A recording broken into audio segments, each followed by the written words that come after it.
Muito bom dia a todos. Eu cumprimento todos aqui, todos os presentes, senhora diretora senhora doutora Teresa Alves, diretora do Instituto de Estudos Europeus, a senhora professora Maria José Rangel Mesquita, meus ilustres colegas de mesa, caros alunos, foi-me pedido para moderar aqui esta sessão do painel 2 deste colóquio. Eu começo por dizer que aceitei com muito gosto este convite, por uma razão desde logo simbólica. Eu, no meu currículo, costumo pôr como das coisas mais valiosas para mim a ligação que eu tive nos anos 90 a esta licenciatura em Estudos Europeus. Ou seja, um dia apareceu na Faculdade de Direito a professora Luísa Del Faria, que era diretora do curso, a pedir ao professor Jorge Miranda e a mim que ajudassem a celebrar um protocolo com a Faculdade de Direito de Lisboa para se inscrever aqui no currículo uma ou duas cadeiras de Direito sobre Direito Internacional Público e Direito da União Europeia. Naquela altura, Direito das Comunidades Europeias. Bom, foi das coisas que mais gosto me deu aceitar. E durante 5 anos eu regi, eu creio que hoje faz a professora Ana Pinto isso, eu regi, eu tinha na Faculdade de Letras, de Direito, vocês iam à Faculdade de Direito ter essas aulas, Direito Internacional e Direito da União Europeia para alunos de letras. Bom, eu nunca tive dúvidas quando essa tarefa começou que íamos ter muito sucesso. Bom, mas devo dizer que o sucesso real ultrapassou tudo o que foi o sucesso imaginado, porque os alunos de letras tinham uma vocação especial para perceber as questões jurídicas que eu não imaginava. Inclusivamente, numa altura em que o primado do direito da União Europeia sobre o direito português ainda era uma questão mais doutrinária do que com base na Constituição e com base no Acordo Tribunal Constitucional, hoje isto é indiscutível, porque está na Constituição, artigo 8º número 4,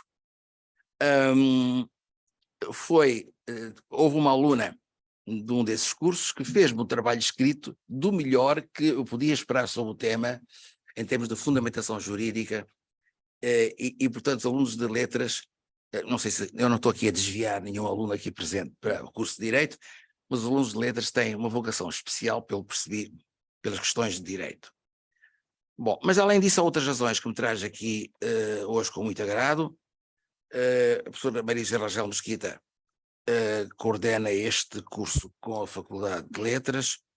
A professora Maria José Rangel Mesquita foi minha aluna, minha assistente, hoje é professora quase catedrática da faculdade e, portanto, tive muito gosto de aceitar o convite que me dirigiu e eu também tenho muito gosto em ter aqui na mesa, além do seu professor Ventura, que eu só conhecia de nome, hoje tenho o prazer de conhecer pessoalmente, obviamente, a professora Ana Soares Pinto, que também foi minha aluna, minha assistente, minha colaboradora, e portanto eu estou aqui, digamos que quase em casa e sinto-me aqui muito feliz. A faculdade, estas questões de direitos fundamentais, nós na Faculdade de Direito, em organizações patrocinadas pela Ação Jean Monnet de Bruxelas, temos experiência delas, porque houve um centro de excelência único nesta universidade que eu coordenei, onde uma das componentes era a proteção dos direitos fundamentais na União Europeia, nos Estados-membros e no mundo, em sede de globalização, isso foi em 2010, e além disso já tivemos outros módulos sobre direitos fundamentais. Mas apraz muito dizer que este módulo me parece bastante atualizado e muito compatível com as exigências atuais, em 2023-25, em matéria de proteção dos direitos fundamentais na Europa e, vamos ver, no mundo, porque se fala aqui na globalização também. Bom, eu como moderador não sou orador, não sou ponente, como dizem os espanhóis, mas ia fazer aqui uma curtíssima introdução para o tema desta sessão. Ora bem, quando em 1995 as Nações Unidas celebraram 50 anos, apontaram para as próximas décadas, e se não para o século seguinte, 2 grandes desafios. Primeiro, a reforma da Carta das Nações Unidas, em termos das Nações Unidas poderem desde logo pôr termo a violações da paz e da segurança internacionais, particularmente a integridade territorial dos Estados-membros. E outro desafio era transformar o século XXI os direitos do homem como agenda fundamental da ONU para o século XXI. Ora bem, quanto à reforma da Carta, ela não se fez, nem se faz. Os Estados grandes não a desejam para não perder, julgo que perderão com isso faculdades e poder, e aí está a Ucrânia para mostrar que a Carta das Nações Unidas continua tão obsoleta em 2025 como era em 1995. Portanto, não podemos contar com as Nações Unidas e este desafio, portanto, está ainda por realizar. Os direitos do homem como agenda para o século XXI. Bom, também, até agora não se viu nada. A Convenção Europeia dos Direitos do Homem. Eu falarei em Convenção Europeia dos Direitos do Homem e não em Direitos Humanos, porque Portugal, o ato de adesão de Portugal à Convenção ainda diz que a Convenção se chama Convenção Europeia dos Direitos do Homem. E é assim que se diz a sigla francesa, Convention Européenne des Droits de l'Homme. Bom, e não faço questão por uma coisa que é de género, de sexo. Quando se fala em direitos do homem, obviamente que é direitos do ser humano, portanto, homem e mulher, portanto, não vamos... Bom, e, portanto, eu, porque assim estudei, como aluno, porque assim ensinei, ainda não me habituei à expressão que muitos gostam, que é direitos humanos. Em inglês, human rights, porque não há rights of the men, bem, e portanto, mas o nosso ato de adesão ainda fala na Convenção Europeia dos Direitos do Homem. Em matéria de direitos do homem, a Convenção Europeia dos Direitos do Homem pouco evoluiu desde essa altura até hoje. A Convenção Interamericana dos Direitos do Homem, que é tão evoluída como a Convenção Europeia dos Direitos do Homem, e da idem. Na África, a Carta Europeia, a Carta Africana dos Direitos do Homem e dos Povos, é uma carta fraquinha, nem sequer tem um órgão jurisdicional que se possa impor aos Estados. Na Ásia, em toda a Ásia, não há nenhum texto de direito internacional próprio da Ásia em matéria de direitos do homem. Portanto, tudo está por fazer da tal agenda do século XXI sobre os direitos do homem. E, portanto, de 2000 até hoje só se progrediu no campo da União Europeia. Em 2000 foi foi assinado com o Tratado de Nice, simultaneamente com o Tratado de Nice, a Carta Europeia dos Direitos Fundamentais, que aliás foi aprovada por um método revolucionário e novo, que é não pelos Estados-membros, mas por uma convenção em que participou a sociedade civil e os cidadãos e o Parlamento Europeu e as outras instâncias europeias em matéria de direitos do homem. Perdão, até 2000 tinha havido uma criação importante de direitos fundamentais através, sobretudo, da jurisprudência do Tribunal de Justiça da União Europeia e da jurisprudência dos tribunais constitucionais de alguns Estados-membros, particularmente a França e a Alemanha. E em 2000, o padrão de direitos fundamentais protegidos pelo direito da União Europeia era o do Acórdão Vacau, de 1981, que dizia que a União Europeia devia respeitar a soma dos direitos reconhecidos pelo direito internacional, mais pelas tradições constitucionais dos Estados-membros, mais pelos direitos que a própria Carta criava e a Carta codificava todos esses direitos reconhecidos pelo Acórdão Vacau. Bom, a partir de 2000, com a Carta de Direitos Fundamentais, ela não era ainda um texto obrigatório, embora a Comissão Europeia tenha passado a respeitá-lo como se o fosse, e foi só com a integração da Carta no Tratado de Lisboa, em 1907, que entrou em vigor em 2007, que entrou em vigor em 2009, que a Carta se tornou obrigatória. Bom, eu julgo que conhecem a Carta, não vou aqui perder tempo, ainda mais na moderação de uma mesa a perder tempo sobre a Carta. A Carta tem esta grande vantagem de que cria direitos novos que não havia nas Constituições dos Estados-membros, nem havia no direito internacional. Que reforça profundamente a proteção de crianças, de idosos, de deficientes e da mulher trabalhadora, o que os direitos nacionais e o direito internacional não faziam com essa intensidade. A Carta codifica direitos civis, políticos, sociais, culturais e económicos e, embora haja omissões ainda por suprir, uma delas é a adesão da União Europeia à Convenção Europeia dos Direitos do Homem, e há um projeto que não está revelado, que esta convenção deixou para a memória futura, que é criar um recurso de amparo, uma queixa constitucional na União Europeia, como existe na Alemanha e na França, só. Na Alemanha e na Espanha, só.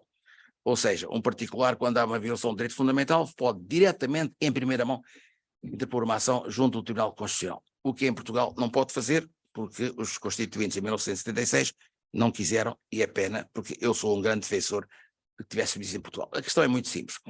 Ou se obtém a tutela jurisdicional de um direito fundamental em 6 meses, como na Alemanha, ou a Espanha, ou em 14 anos, como é Portugal. Portanto, a escolha, para mim, é fácil, mas em Portugal não se foi para este caminho. Bom, estou quase a terminar. Com o Tratado de Lisboa e com a inserção da Carta no Tratado de Lisboa, elevou-se a dignidade dos direitos fundamentais na medida em que ela passou a ser considerada um valor, artigo 2º do Tratado da União Europeia.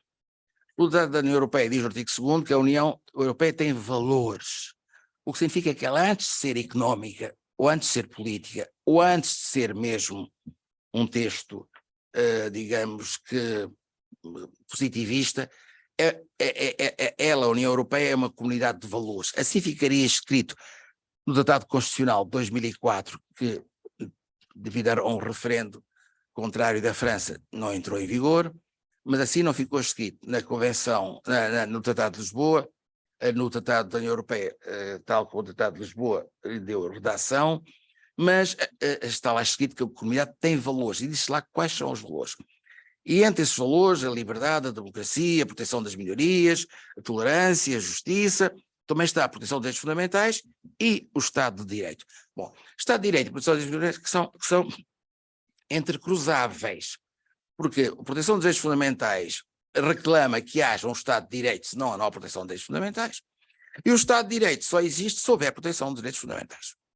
O Estado de Direito significa o primado do direito sobre tudo mais, sobre política, sobre a lei da selva, etc, etc. Porque o Estado de Direito é o primado do direito.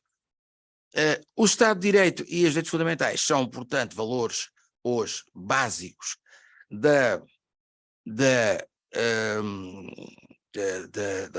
União Europeia e são elementos importantes daquilo que se chama a identidade constitucional da União Europeia. Há uma Constituição da União Europeia em sentido material e esses dois valores são valores, digamos, integradores dessa identidade. Bom, para terminar e para ser fiel aqui ao tema de que vamos tratar, a União Europeia hoje é um importante ator global, é um sujeito importante da globalização. Globalização que nós queremos que seja globalização de pessoas, que tenha as pessoas no seu centro, e não só mercados ou moedas ou realidades similares. Portanto, nós devemos defender, a União Europeia defende a globalização com o ser humano, com a dignidade da pessoa humana no seu centro.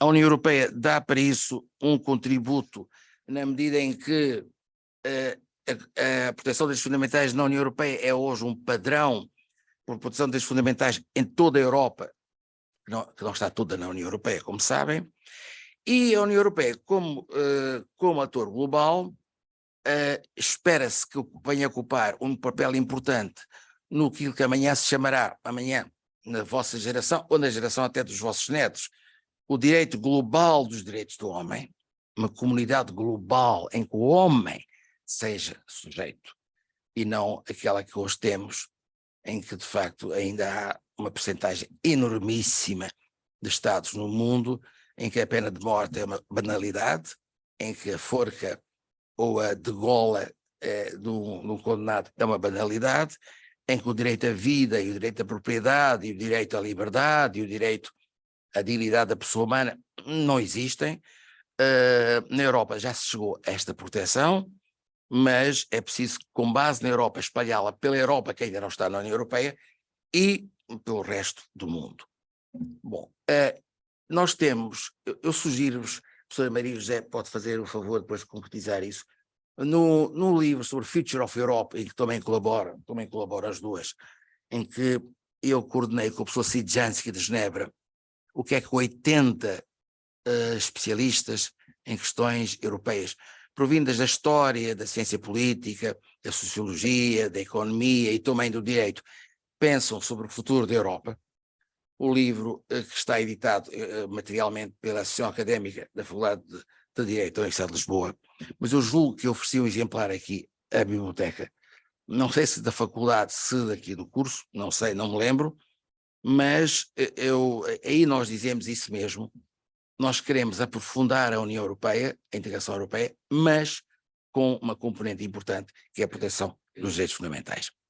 E repito, não sei se se fará, não, tenho a certeza que infelizmente não se fará na minha geração, far-se-á na geração vossa, e ao menos que se faça na geração dos vossos netos, ou seja, no século XXII. Muito obrigado por esta atenção, para a atenção com que escutaram, e vamos então ao mais importante, que é a intervenção dos nossos ilustres oradores. Eu prefiro a palavra orador a painelista, porque isso é uma palavra americana que nós não precisamos, temos a palavra orador, ou expoente, ou oponente, com base nos espanhóis. Ora bem, eu tenho aqui na mesa o senhor professor Dr. António Ventura, que é professor catedrático desta Faculdade de História Contemporânea, estou a dizer bem? Muito obrigado. E que não cresce mais de apresentações, os senhores conhecem ainda talvez melhor do que eu, e a professora Ana Soares Pinto, que é professora auxiliar da Faculdade de Direito da Universidade de Lisboa, há muitos anos como aluna e como docente, que se dedica muito profundamente a estas matérias, incluindo a direitos fundamentais, e portanto eu dou a palavra, se me permite, primeiro dava a palavra à gente da casa, ao Sr. Professor António Ventura, e depois a Sra. Professora Ana Soares Pinto. Sr. Professor, faz favor. Muito obrigado por me ter escutado nesta moderação. Professor, muito obrigado. Deixe-me que lhe diga que é um prazer e uma honra estar aqui num painel, digamos assim, presidido pelo professor Fausto Quadros, que eu muito prezo. Estimada colega, bem-vinda aqui a esta sua casa. Eu diria que é esta parceria, digamos assim, entre a Faculdade de Letras e a Faculdade de Direito, e a ordem é arbitrária, é um casamento que não é de interesse, é por amor. Portanto, é auspicioso, tem sido, é e será auspicioso. Porque, afinal de contas, eu falo um pouco do lado da história, a Faculdade de Letras é um universo bastante plural, o direito e a história estão intimamente ligados. Quer dizer, dizia um amigo meu, jurista, que o direito não existe a pairar nas regiões etéreas, tem a ver com contextos históricos, e a história ajuda a explicar o aparecimento dos contextos jurídicos e das alterações que os mesmos sofrem ao longo do tempo. Aliás, a história é fundamental para explicar um pouco de tudo. Eu costumo dizer que a história é o único campo do saber que está presente em todos os outros campos do saber, porque há uma história da aeronáutica, há uma história da medicina, há uma história da física, por aí fora. Uma história do direito, obviamente. E ajuda a compreender. Eu até costumo brincar um pouco dizendo que o mal dos tempos de hoje é que somos governados por ignorantes no campo da história, entre outras coisas. Eu podia dizer por ignorantes, ponto final, mas não quero ser tão deselegante. Porque muitos dos políticos que nos governam por esse mundo fora, eles pensam que a história começou com eles, e não começou. Quer dizer, a história, enfim, o estudo da história ajuda a compreender o mundo, os conflitos, etc. Direitos humanos, eu vou ser rápido porque tenho aula ao 12h30. E alguns alunos estão aqui e já me perguntaram, pois terá que haver aula, obviamente, portanto eu vou ser relativamente breve. Trouxe 60 páginas, imagina, isto é para ameaçar, mas depois para ficarem descansados com o que eu vou dizer. Naturalmente, eu creio que é fundamental, quando falamos em direitos humanos, pensar na sociedade civil, como hoje se diz. Isto é, a ação dos cidadãos enquanto tais para promover e defender os direitos humanos. Não é só os Estados nós sabemos o que fazem. Proclamam direitos humanos e violam-nos diariamente.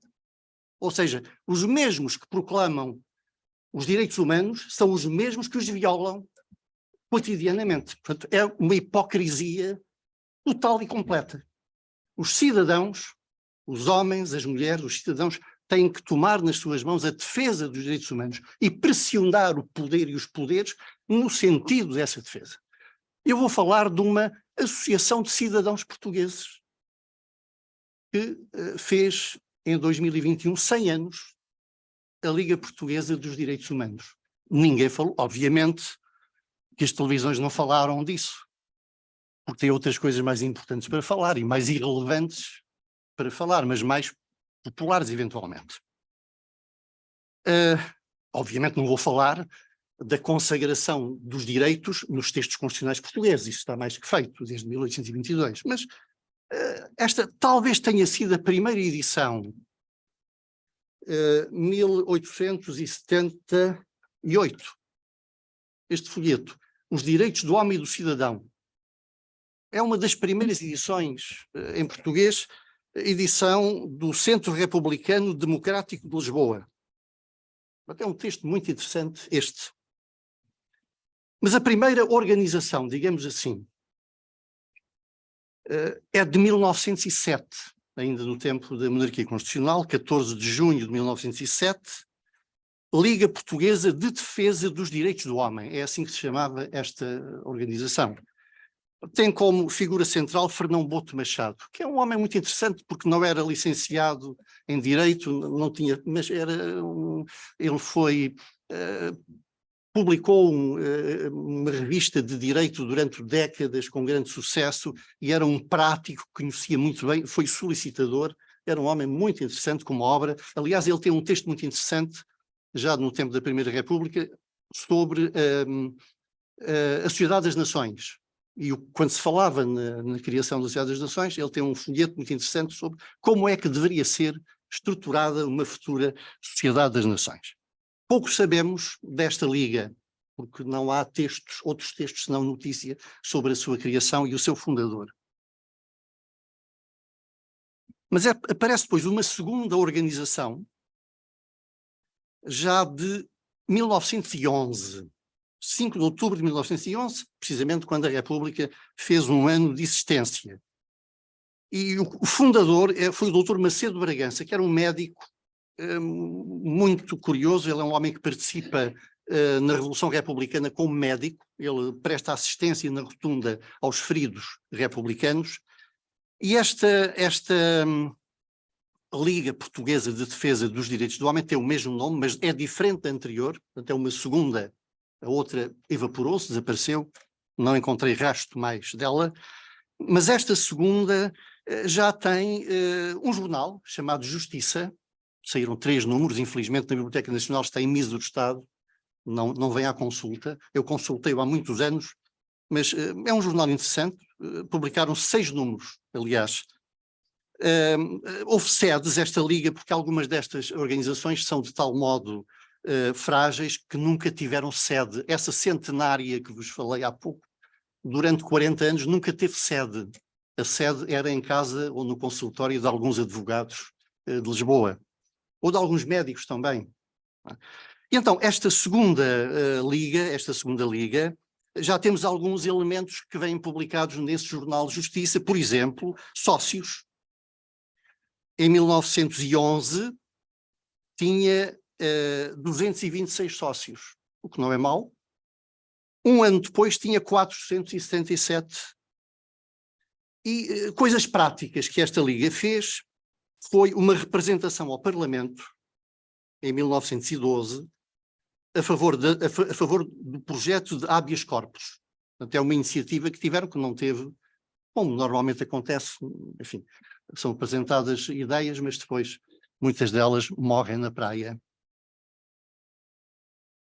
E em relação a coisas mais concretas, esta liga, em 1914, promoveu uma campanha nacional a favor de um português, Alberto de Oliveira Coelho, preso em Inglaterra e que tinha sido condenado à morte por homicídio da esposa. Foi uma campanha que a Liga fez, junto dos poderes políticos portugueses, mas também em Inglaterra, e o rei Jorge V comutou a pena depois para prisão perpétua, pelo menos não foi executado. Portanto, foi uma campanha que teve algum sucesso. E desta segunda Liga, também, ao longo da República, ela vai desaparecer a partir de 1916, 17, não há notícia. E então, em 1921, surge a tal Liga Centenária que ainda existe hoje e que sobreviveu durante décadas. Foi apresentada a 3 de abril de 1921, no Ateneu Comercial de Lisboa, numa sessão presidida por Teófilo Braga, na qual estiveram presentes, enfim, diversos intelectuais e políticos de várias tendências, todos republicanos, obviamente. Podia não haver, podia também haver, mas não, só havia republicanos. Aliás, a própria Liga dizia que os sócios seriam republicanos e socialistas. Se bem que o Partido Socialista nesta época era insignificante. Existia, mas era como se não tivesse existido. Elegeu 2 deputados. Enfim, não tinha grande significado. Ora, no texto fundacional diz-se claramente que ela se inspira na Liga dos Direitos do Homem e do Cidadão, fundada em Paris em 1898. Portanto, há aqui uma... Como era a tradição republicana portuguesa, como sabemos, era olhar para a França e copiar, até por vezes de uma forma acrítica, o que vinha de França. Estou-me a lembrar, por exemplo, daquela saudação oficial na correspondência durante a Primeira República, o Saúde e Fraternidade, que era a tradução MADO, Salut et Fraternité. O salut não é saúde, é salve, digamos assim. Mas pronto, mas havia o olhar para a França e copiar. Já nesta altura, hoje também é um bocadinho assim, quer dizer, as coisas lá de fora é que são boas, não é? Enfim, nós temos aquele complexo de inferioridade que é uma das razões de estarmos onde estamos. Com 1000 raios, acabemos com isso de uma vez para sempre. Somos tão bons como os melhores lá de fora. Bem, portanto, a Liga vai desenvolver-se, de facto, e lança uma campanha muito interessante no princípio dos anos 20. Vivemos nesta época um momento em Portugal de grande conflitualidade social. Agitação política, mas agitação social até com o fenómeno terrorista, que era uma coisa que não existia em Portugal. Quer dizer, se nós olharmos para... Estou-me a lembrar do Essa, quando ele dizia nas farpas que em Portugal tudo dá sono, até o anarquismo. E ele olhava para o nosso anarquismo de finais do século XIX, que era um anarquismo, enfim, que não fazia mal a ninguém, comparado com o anarquismo em Espanha, Itália, na Áustria, etc., aqueles atentados do Ravachol em França, uma coisa horrorosa. Barcelona, dezenas de mortos, atentados contra procissões, contra o Liceu de Barcelona. Em Portugal, quer dizer, isto era uma coisa, aquela célebre lei do 13 de fevereiro de 1896 de João Franco, de repressão do anarquismo, teve como razão imediata um atentado contra o rei Dom Carlos, isto é, atirar uma pedra contra a carruagem onde o rei passava. Uma pedra, quer dizer. Nem um cartucho de dinamite, nem uma bomba, nem uma laranjinha, uma pedra. E ainda por cima era um doente mental. Então isto foi interpretado como um atentado anarquista, mas que permitia a deportação para Timor dos que eram acusados de perfilhar ideias anarquistas, não eram aqueles que praticavam atos violentos. Atenção. Portanto, nesta altura, de princípios dos anos 20, temos uma conflitualidade social com o aparecimento da Legião Vermelha, atentados pessoais, alguns juízes que foram mortos, o atentado contra o presidente da Associação Patronal, um antigo anarquista, curiosamente. Estas coisas têm uma certa piada, que foi apunhalado ali na calçada do Combro, e, portanto, a polícia responde da mesma forma. Há vários casos de execuções sumárias feitas pela polícia em Lisboa. Vários casos desses, em que prendiam os elementos e depois executavam-nos dizendo que tentaram fugir e foram atingidos a tiro por causa disso. Ora, a Liga lança uma campanha contra as prisões arbitrárias e chegam a publicar nos jornais listas de presos sem culpa formada, sem acusação sequer, que estavam semanas e semanas e semanas nas esquadras de Lisboa e publicam listas de presos nas esquadras sem acusação. Portanto, é uma ação que fazem, uma ação muito nos jornais, junto dos órgãos de soberania, no princípio dos anos 20, vá lá, até ao 28 de maio. A Liga não interrompe a sua ação com 28 de maio, continua, porque aquele período entre 26 e 33, digamos assim, 31, vá lá, é um período ainda confuso, não é? É um período em que, na ditadura, há um setor republicano conservador importante, mas depois as coisas, a partir de 1930, começam. Muitos republicanos que participaram no 28 de maio acalentavam a esperança que a ditadura seria muito transitória e que o regresso à normalidade constitucional seria rápida, mas depois deixou de ser. Essa perspectiva desvaneceu-se e o que está em causa é a criação de um novo modelo que terá depois a concretização na Constituição de 33 e tudo isso.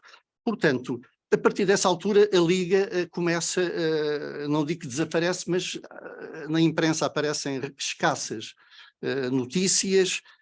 Há um manifesto que eles fazem em 1930, que encontrei aqui na Torre do Tombo, muito curioso, porque pediram autorização à censura para publicar o manifesto, está o original na Torre do Tombo, e o manifesto depois andou de Herodes para Pilatos, porque do Ministério do Interior diziam que a responsabilidade da autorização era da censura, e a censura diz que não, que era do Ministério do Interior, foi arquivado.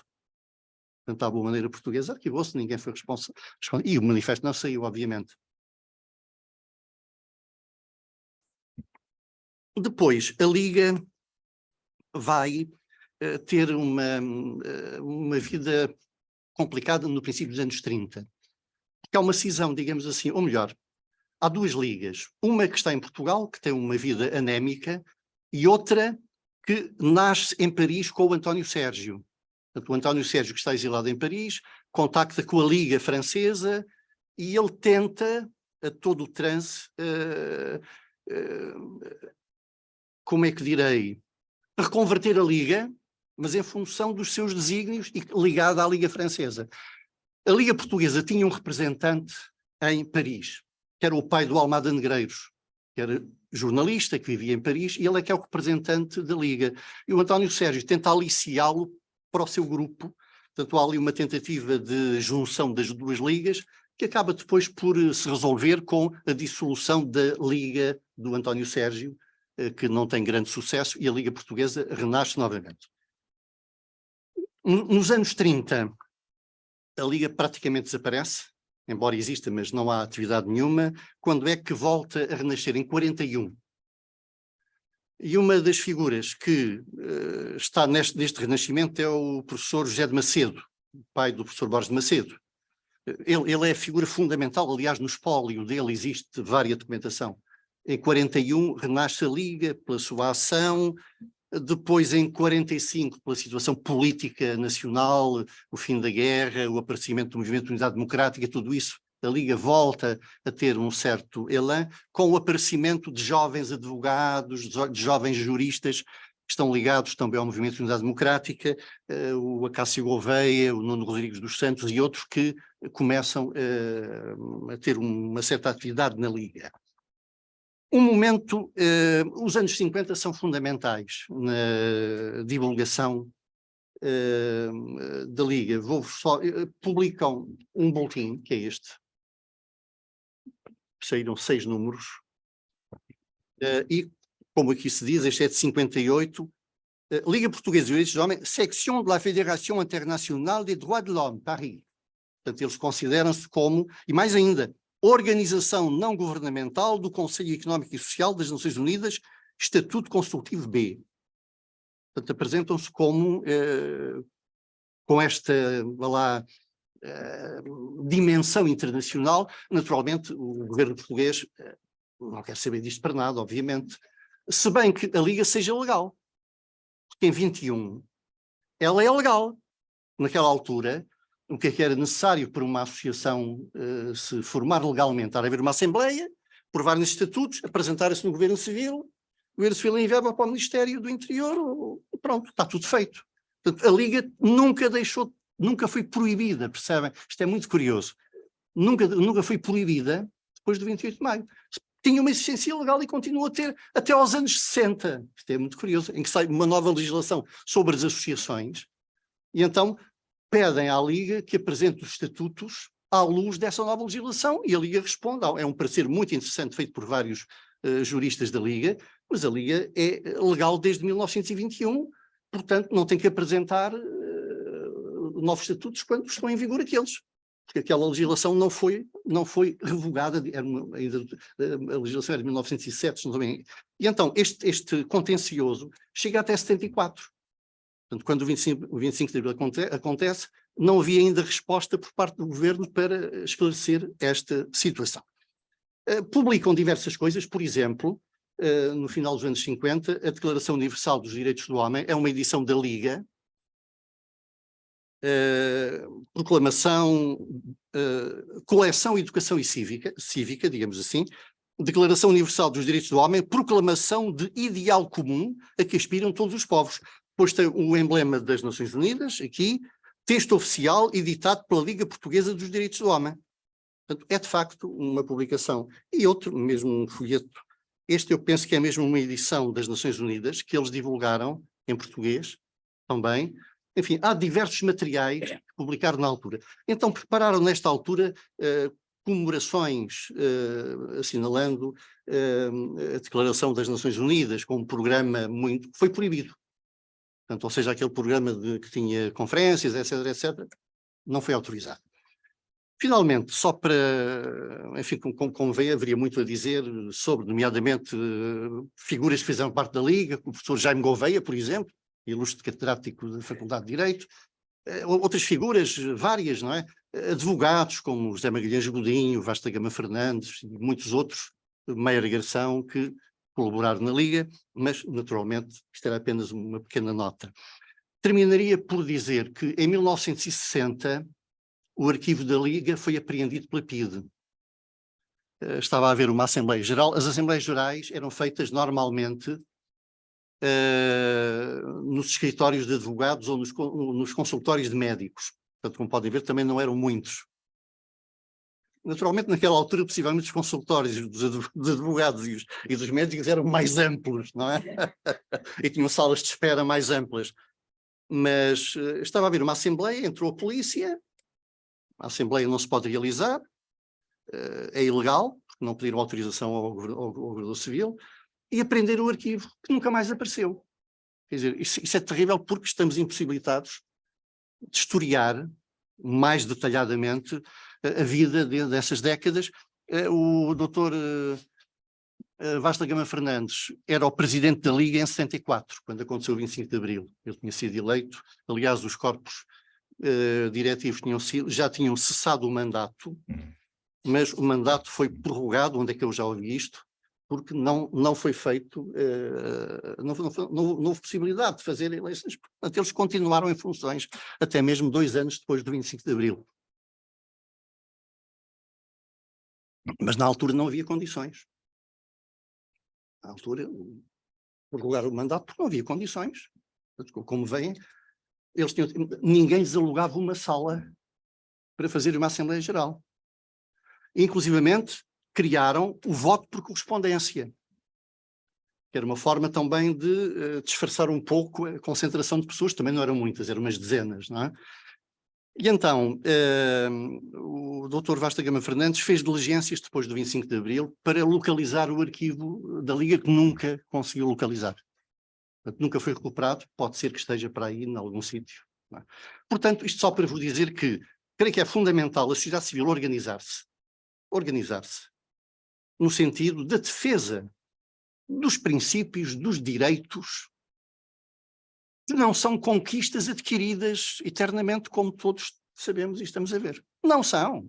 Quer dizer, aquela ilusão que nós tínhamos há 20 anos atrás, ou coisa parecida, isto agora entramos numa época, não é numa nova idade de ouro, mas numa idade de qualquer metal precioso mais raro ainda que o ouro. Isto é uma maravilha hoje em dia. Não há conflitos. Ou melhor, só há os conflitos que nós queremos que existam. Sempre em nome dos bens maiores. Naturalmente. Sempre. Mas não é assim. Até 1990 o mundo era, como é que direi, claro. Estava tudo definido. Tudo. Eu costumo comparar aqueles 2 blocos àqueles cães de Fó chineses, não é? Que estão assim, imóveis, a olhar um para o outro. Está tudo bem. Hoje não está, hoje está tudo mal. Infelizmente. Portanto, eu penso que a cidadania, os cidadãos, as pessoas, tem um papel fundamental hoje em dia, como sempre. Muito obrigado.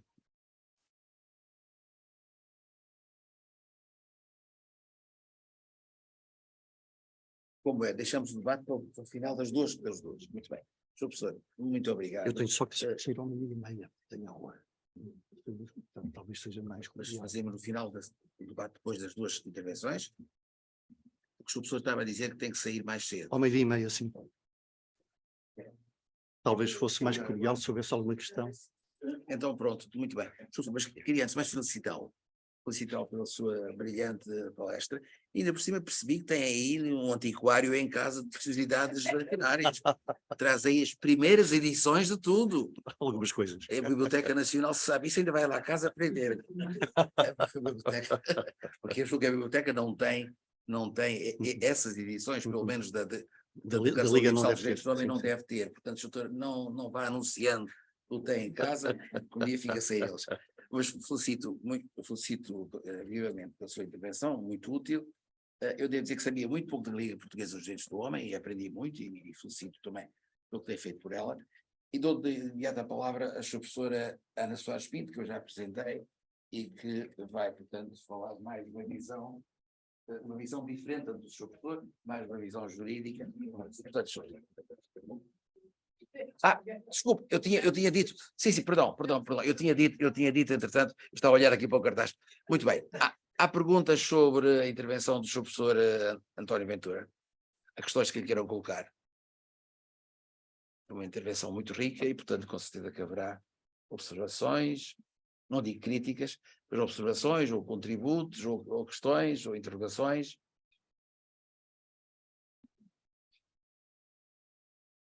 O seu poder de persuasão, Sr. Professor, é notável. Convenceu toda a gente, até convenceu-os a inscreverem-se na Liga Portuguesa dos Direitos do Homem. Muito bem, então se não há questões sobre a intervenção do Sr. Professor, rica intervenção do Sr. Professor António Ventura, eu passo a palavra à Sra. Professora Ana Soares Pinto. Desculpa.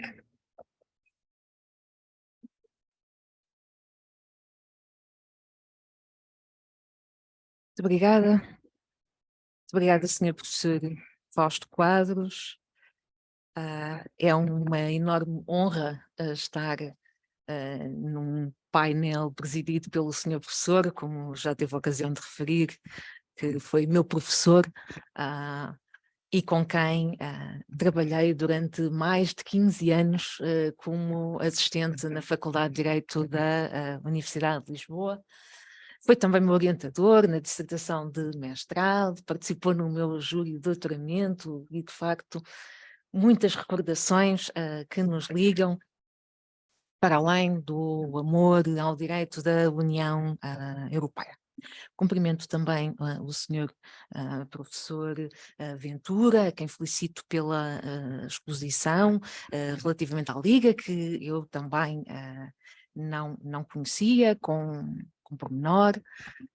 Cumprimento a senhora professora Teresa Nunes, a senhora professora Maria José Rangel Mesquita, a senhora professora Rilanceiro, e cumprimento a audiência e, em especial, os meus alunos de Direito e da Faculdade de Letras, uma vez que estou aqui nesta dupla capacidade de, sendo docente da Faculdade de Direito, lecionar também na Faculdade de Letras, ao curso de Estudos Europeus e ao curso de Estudos Africanos. E por isso, de facto, sinto-me também em casa e é um enorme gosto ver os alunos das duas faculdades numa mesma sala.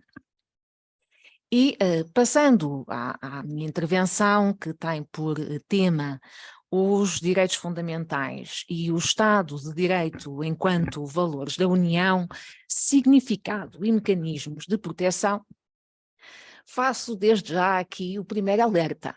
Sendo eu de Direito, irei fazer a típica exposição tecnocrata que se é esperada de um professor de Direito, citando numerosas disposições dos tratados de direito derivado da União, da União Europeia. E por isso, feito já este alerta, inicio então a minha exposição, em primeiro lugar, citando o artigo 2º do Tratado da União Europeia, que é de facto a disposição que codifica os valores da União Europeia. A União Europeia assenta nos valores do respeito pela dignidade humana, da liberdade, da democracia, da igualdade, do Estado de Direito e do respeito pelos direitos do homem, incluindo os direitos das pessoas pertencentes a minorias. Estes valores são comuns aos Estados-membros da União Europeia numa sociedade caracterizada pelo pluralismo, a não discriminação, a tolerância, a justiça, a solidariedade e a igualdade entre homens e mulheres. E por isso, nos tratados que regulam a União Europeia, esta é a definição, a identificação dos valores que atualmente se consideram os valores fundadores da União Europeia. E passando então à análise de qual é que é o significado dos direitos fundamentais, para depois vermos o significado do Estado de Direito. E atualmente, em 2023, os direitos fundamentais reconhecidos pela União Europeia encontram-se consagrados na Carta dos Direitos Fundamentais da União Europeia, a que o Sr. Professor já fez referência.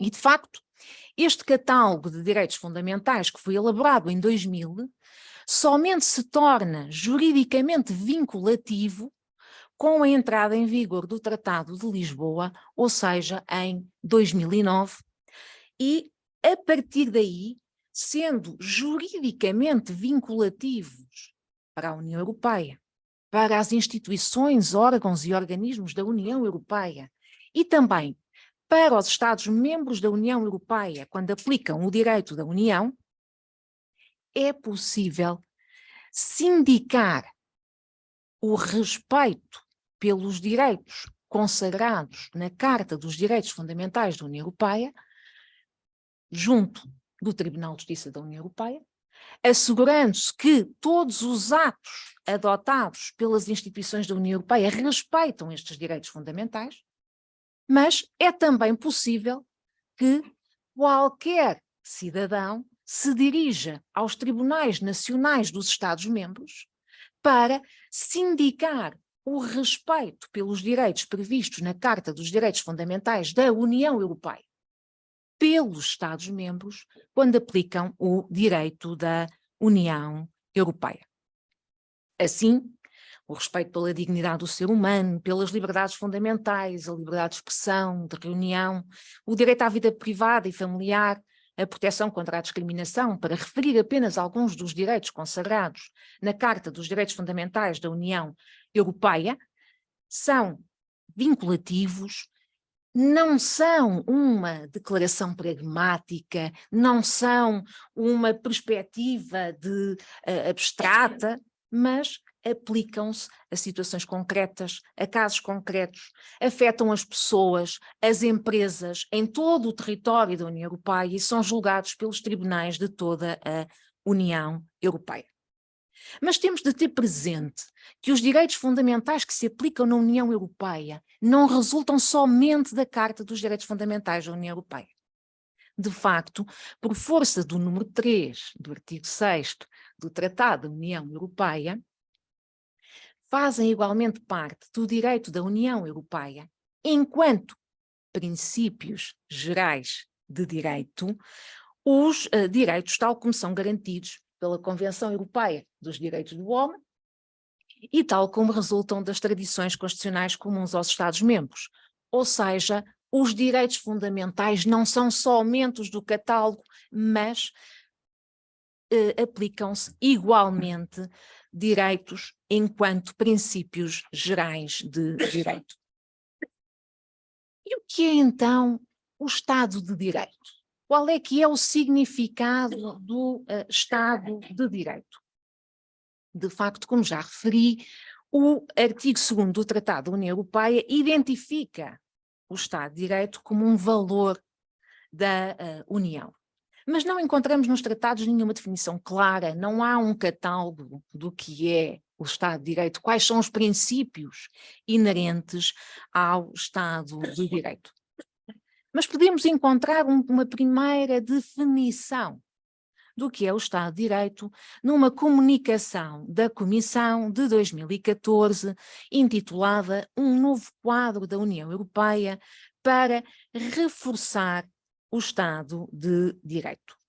E nesta comunicação, reconhecendo-se que o teor exato do que o significado do Estado de Direito diverge nos Estados-membros, é possível identificar-se uma lista não exaustiva dos princípios que integram o Estado de Direito enquanto valor comum da União Europeia.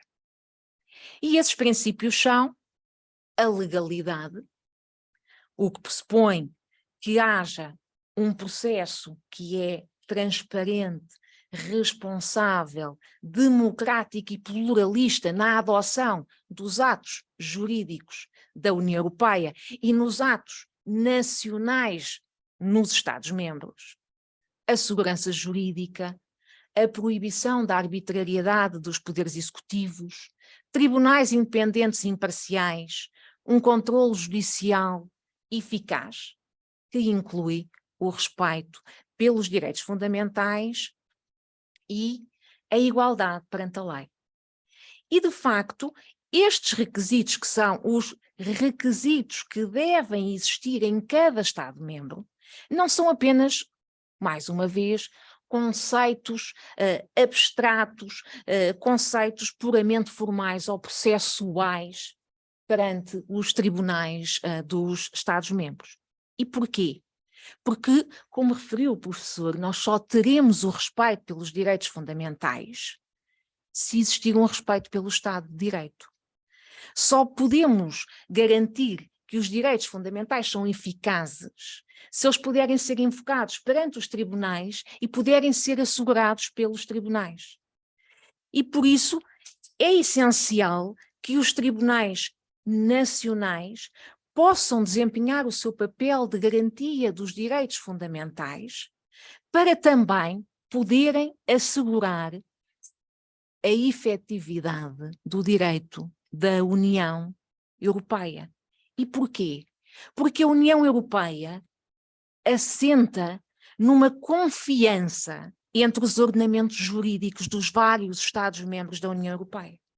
O que é o espaço de liberdade, segurança e justiça que existe na União Europeia se não puder existir confiança na aplicação do direito em cada um dos Estados-membros da União Europeia?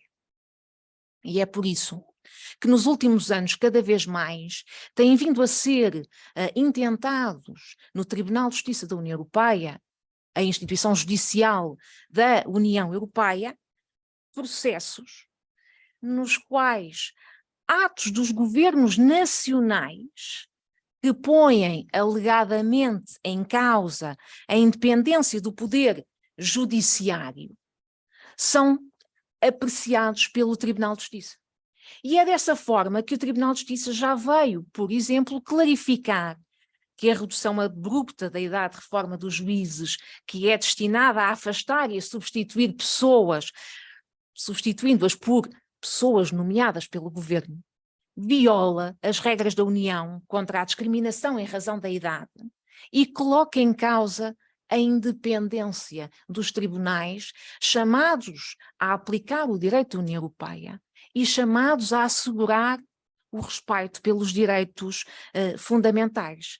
E é por isso que este conceito de Estado de Direito, que foi de facto conceptualizado em 2014 nesta comissão, tem vindo a ser interpretado, flexibilizado pela jurisprudência recente do Tribunal de Justiça da União Europeia.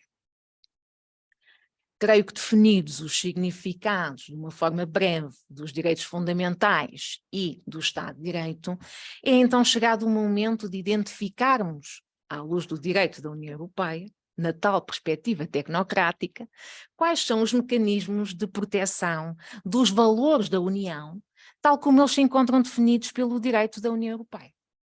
Em primeiro lugar, o respeito pelos direitos fundamentais, o respeito pelo Estado de Direito, ou seja, o respeito por todos estes valores que acabei de identificar, que são os valores da União Europeia, são uma condição para a adesão de um Estado-membro à União Europeia.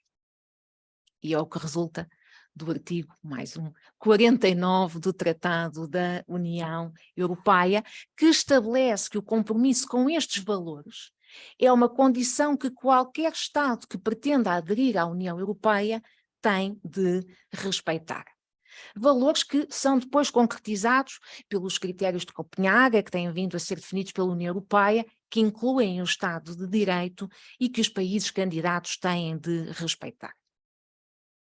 Uma vez membros da União Europeia, existe também um mecanismo de proteção para garantir que, uma vez membros da União Europeia, estes Estados não violam os valores da União Europeia. E esse é o mecanismo previsto no artigo 7º do Tratado da União Europeia. Ou seja, um mecanismo aplicável para a prevenção e sanção do desrespeito de valores por parte dos Estados-membros. E, de facto, este artigo 7º prevê, no seu número 1, um mecanismo de prevenção que vai permitir que o Conselho da União Europeia aprecie e emite um aviso quando considera que um Estado-membro está em risco de violar os valores da União Europeia, e um mecanismo de sanção previsto nos números 2 e seguintes deste mesmo artigo 7º, que vai permitir, primeiro, que o Conselho Europeu, deliberando por unanimidade, verifique a existência de uma violação grave e persistente por parte de um Estado-membro. O que, como devem calcular, não é fácil, porque a unanimidade no Conselho Europeu para concluir pela violação grave e persistente de valores da União por parte de um Estado tem tido algumas dificuldades, mas não irei entrar neste tema porque provavelmente o meu colega, professor Rui Lanceiro, irá falar sobre este tema da parte da TAC. E se verificar a existência dessa violação grave e persistente, é possível a aplicação de sanções aos Estados que que violem então de forma grave e persistente estes valores, e uma dessas sanções pode implicar designadamente a suspensão dos direitos de voto desse Estado no Conselho. Mas entre a persuasão política para assegurar que os Estados respeitam os valores da União, e este artigo 7º, que é por muitos chamado como uma opção atómica na União Europeia, existem muitos outros mecanismos de proteção dos valores da União. E aqui devemos distinguir os mecanismos que visam assegurar o respeito pelos direitos fundamentais e o Estado de Direito dentro da União Europeia e os mecanismos que visam assegurar o respeito pelos direitos fundamentais e o Estado de Direito nas relações externas da União Europeia com o resto do mundo. Começando pelos mecanismos que visam assegurar os valores da União dentro da União Europeia. Em primeiro lugar, a promoção dos valores da União é um objetivo da União. E é o que decorre do artigo 3º do Tratado da União Europeia. Em segundo lugar, os vários objetivos nos tratados exigem que toda a legislação, todas as ações da União Europeia assegurem uma defesa, uma promoção dos direitos humanos. E esse respeito por parte dos atos do direito da União Europeia, como já referi, é sindicável pelo Tribunal de Justiça da União Europeia, designadamente através da possibilidade de interposição de recursos de anulação ou através da possibilidade de os tribunais nacionais chamados a aplicarem os atos do direito da União Europeia, se considerarem que esses atos violam direitos fundamentais, violam os valores da União, poderem também suscitar um reenvio prejudicial de apreciação da validade junto do Tribunal de Justiça, para que o Tribunal de Justiça se pronuncie sobre a validade desses atos. Mas a União Europeia tem vindo a desenvolver também mecanismos de avaliação anual para que seja mais fácil identificar riscos de violação dos valores da União e poder desta forma prevenir esses riscos, instando os Estados-membros, as instituições, órgãos e organismos da União Europeia a respeitar estes valores da União. E isso tem sido feito através da criação, então, como vos dizia, de avaliações anuais. Em primeiro lugar, a avaliação anual da aplicação da Carta dos Direitos Fundamentais da União Europeia. E todos os anos, em junho, a Comissão apresenta o relatório anual sobre a aplicação da Carta. E este relatório vai permitir observar, analisar de que forma é que a Carta tem sido aplicada adequadamente ou não pelas instituições da União e também pelos seus Estados-membros. E a partir de 2021, definiu-se que esta avaliação anual deveria inclusivamente focar-se em temas específicos.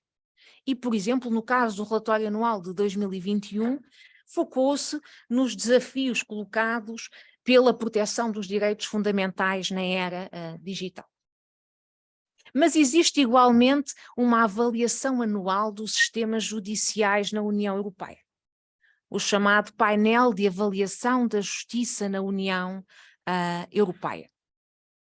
E com este painel de avaliação de justiça, que é também anual, é feita uma análise dos indicadores dos sistemas judiciais de cada Estado-membro da União Europeia.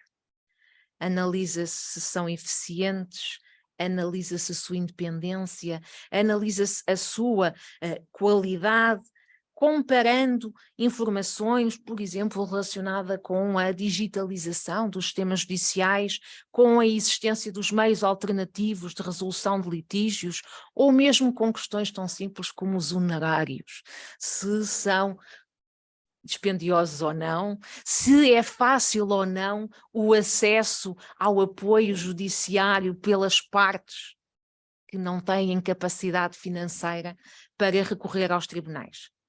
E sempre que este painel de avaliação considere que há um mau desempenho nos sistemas judiciais nacionais, então é definida uma avaliação específica por parte do semestre europeu, outro mecanismo de proteção dos valores.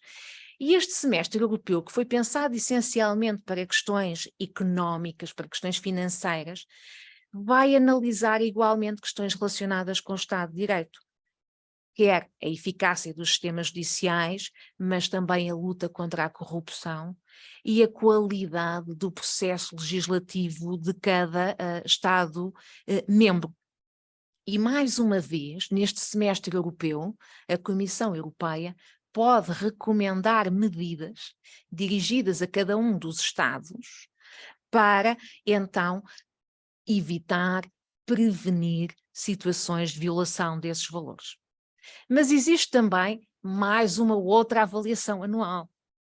A avaliação anual do Estado de Direito, que se iniciou em 2020 e que tem prosseguido anualmente, e em que se analisam também, relativamente a cada um dos Estados-membros, os sistemas judiciais, o quadro de combate à corrupção, mas também o pluralismo e liberdade dos meios de comunicação social e questões relacionadas com o equilíbrio de poderes, como, por exemplo, o papel dos tribunais constitucionais ou das autoridades independentes, das instituições nacionais de defesa dos direitos humanos, como, por exemplo, a Liga Portuguesa dos Direitos Humanos, e também, muito importante, o papel que a sociedade civil, a organização civil, desempenha na salvaguarda do Estado de Direito.